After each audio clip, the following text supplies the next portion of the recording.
ground studs right now is because it has been around a couple of months already since I last wore them.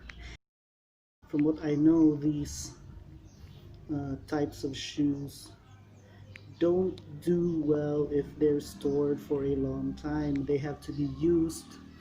I took them out of the shoe rack and just wore them just so I could check if there is any defect on the shoes themselves. So far they're pretty good, and also I miss wearing these shoes, and with the general community quarantine coming up, maybe we're almost there. Almost almost there. So we could train, although it might be just in small groups, but that's okay, that's better than nothing. So with some touchline paint from the Aboitiz Cup last year. Alright, hi, it's Don Primo, your favorite registered nurse and licensed soccer coach in the Philippines. After 20 or so videos and 3 months of doing vlogs, I kind of tried to look at the videos that I made in the past, and I know that I have friends who are asking why I'm doing this vlogging thing.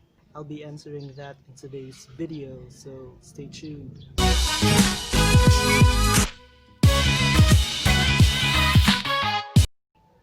Indeed, why did I start making vlogs when in fact I'm not handsome, my life is boring, I'm not famous, and I don't have a lot of followers? You know, it's more than just appealing to the mass audience. There's a specific type of audience that I want to target, and if this channel grows, then that will be a blessing. Getting monetized and really filthy famous isn't my objective here. If ever it comes into that, then great, but if it doesn't, then I hope that I just could get to reach a targeted audience, and that for me is already enough. It's not for the fame, it's not for the money. There I have listed 4 main reasons why I entered the vlogging and the YouTubing world. I'll enumerate them to you one by one. So number 1, I started making YouTube videos to improve my English speaking skills. English. To improve my English speaking skills. I can hold my own with writing English papers. I've taken 2 international English tests in the IELTS and the Pearson test. Not to brag. Okay, humble brag. But with regards to speaking English, like conversations and the formal ones, like what you do in interviews and all, that's where the problem is. Although those English tests that I talked about have the speaking components in them, you know, and I passed them as well. You know, they could do a bit more improving, and that's what I want to do while I'm doing these YouTube videos. So I want to improve on the composition of the sentences, and so train myself in the thought process of doing of making those ideas in English. And you know, I have those times when just a lot of ideas and thoughts and sentences come out of my mind spontaneously, but I have to bring that out on a more consistent basis. Like right now, I'm kind of lost in what I want to say next. So why would I want to do that? Being a registered nurse here, there's very few opportunities and career pathways that you can go to. So one of them is going abroad, and you need to learn to speak English in more like a native speaking type, just so I could go toe to toe with the real native speakers when you're doing conversations, reports, and job interviews. Training myself to speak in a native like way removes the awkwardness when I speak, and also it makes the audience focus on the message rather on how I say it. So you get your message delivered, and you also get the message retained whenever you talk, and getting that barrier over with is going to help me with that. I also have to practice opening my mouth better so I can enunciate a lot better than I usually do. So no more mumbling, no more talking like this. Yeah, can you hear me? No? No? Good. Because I don't talk like that anymore. And with speaking in front of a camera and knowing that you're going to be in front of a bigger audience, I have to talk generally better way than what I do, and doing these videos allows me to put that into practice. Talking about practice, man. Practice.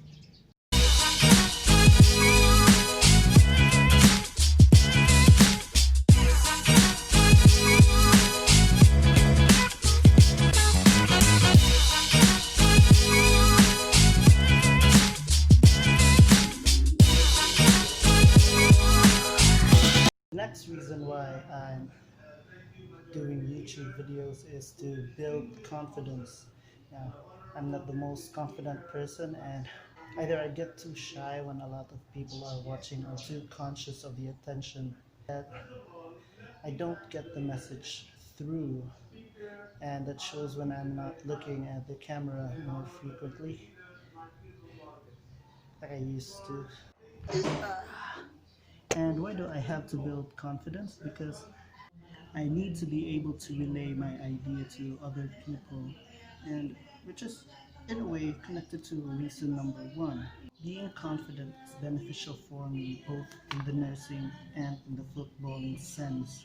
As a nurse, the patient can sense the conviction or the doubt in your voice when you talk, and that in a way affects how they cooperate with the plans that you have for them.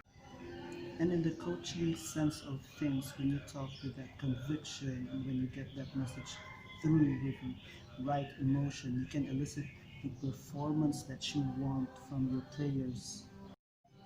And talking in front of the camera allows me to become a better communicator, both as a health professional and as a soccer coach.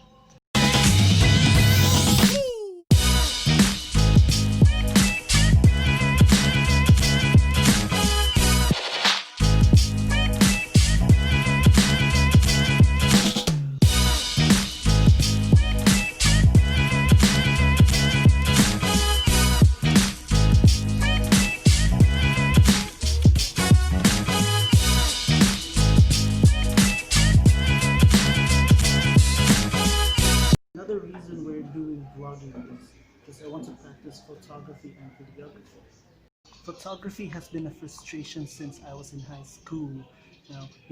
You have that perfect shot in your mind, but you just cannot execute shooting that great shot, or it's either you're in a scenic spot and in the right time, but you just lack that camera. Recently, I've been following photograph sources from Instagram like Nat Geo, and having a decent camera phone right now makes me feel like, hey, maybe this time I can do this. And although we could be limited in resources and in subjects of what we can uh, shoot right now because we're on quarantine, but I think it's better than before. We get a lot of tips from the internet, and even my girlfriend has shared some of her tips and the things that she's learned from her uh, journey into photography as well.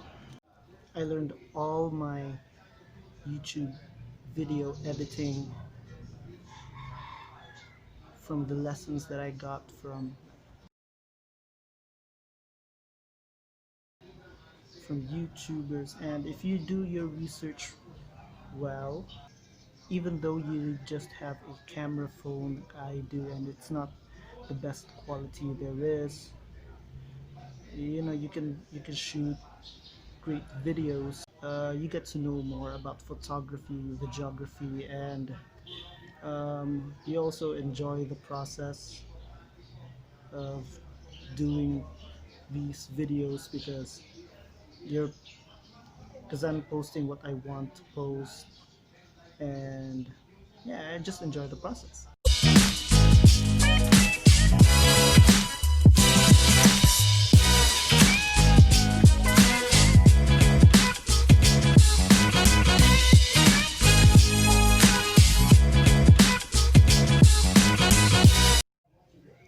Lastly is to share to you guys about my unique life, because I feel that being a registered nurse and a licensed soccer coach at the same time is truly one of a kind.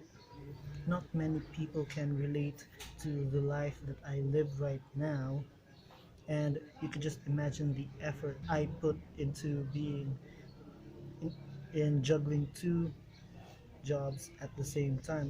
But of course, you only see me posting videos about football because there are laws that don't allow us to film while we're working in the hospital. The Data Privacy Act, we have a ton of other laws, and the hospital itself aren't really too happy about me doing videos inside, and especially while on work. So that's why you only see the footballing side of things from me. But I imparted to you the struggles of being a nurse, and also the challenges of being a young upstart soccer coach who at the same time is still trying to learn a lot from the sport, about himself, uh, about coaching, about how to handle people and everything that comes with managing people, players, people outside the team, egos, etc. And lately with the travel restrictions, um, practices being called off, I've shared with you how I try to stay fit, the different activities, different exercises, workouts that I do while at home or while I was uh, doing quarantine in the hospital. And that is another part of me that I'm trying to share to you, being creative and adaptive to the situations that arise in order for us to stay in shape and to stay mentally well. I'm sharing that because there might be some people out there watching this and are having a difficult time coping with the changes, the steep changes that are happening in the world in this particular moment. And I hope that I brought some suggestions and that optimism that yeah, we can do this. So yes, the unique mix of being a healthcare professional and a sports coach and the drive that I have for wellness, I feel is worth sharing, and I'm happy to share that with you guys. And that is it. Those are four of the reasons why I went into YouTube and vlogging. It's not because I'm famous, it's not because I'm trying to get rich by vlogging, but it's because I feel like I have something to share, and I, I want to share it with you guys, and I had a ton of fun making these videos and processing them. and even posting them is really fun. Also, if you're a young YouTuber out there, don't try to focus on giving out that huge quantity of videos and not improving on anything. You have to try and improve the quality of videos that you have. The likes, the subscribers, the number of views will come out only when you've built that reputation of having a great quality video, and that also has some substantial content as well. To the people that have been watching my videos since day one, I thank you guys for that. You're the reason why I strive to make videos and try to really brainstorm things on what I'm going to do and how I'm going to edit my videos and how I'm going to shoot things. Really, it's all been inspired by people that want to watch my videos. I may not have a lot of subscribers, but still I put in the effort into making the videos palatable or interesting to people. So if you like the video, give it a thumbs up. If you haven't subscribed, please subscribe to the channel. It helps a lot so you could be updated of the latest videos that I upload. Cebu province is already in general community quarantine, but that doesn't mean that everyone should be going out. We still have to act like we are all infected and we don't want to spread the disease to anyone else. So stay safe everyone, and that's it for this video. Peace.